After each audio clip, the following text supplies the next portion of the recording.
আল্লাহ মালাকুল মাউত কে বলবেন, মালাকুল মাউত কি অবস্থা? বলবে সব শেষ। মাইয়াব্বা, কে বাকি?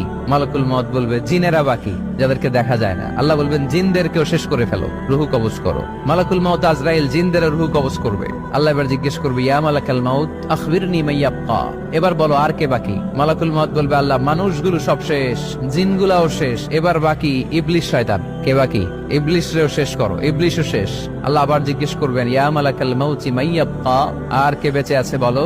মালাকুল মাউত বলবে, আল্লাহ আপনার কথা অনুযায়ী পৃথিবীর সব মানুষের রুহু কবজ করলাম, সব জিনদের রুহু কবজ করলাম, ইবলিসের রুহু কবজ করলাম, এখন আছে শুধু ফেরেশতা। আছে কারা? যাও ফেরেশতাদের রুহু কবজ করো। ফেরেশতাদের রুহু কবজ হয়ে যাবে। এবার আল্লাহ জিজ্ঞেস করবেন, ইয়া মালাকাল মাউত আখবিরনি মাইয়াব্বা। মালাকুল মাউত বলবে, আল্লাহ আপনার কথা মতো ধরে ধরে সব শেষ, ফেরেশতাও শেষ, 4 জন ছাড়া। কয়জন ছাড়া? জোরে বলেন, কয়জন ছাড়া? ইসরাফিল, জিব্রাইল, মিকাইল,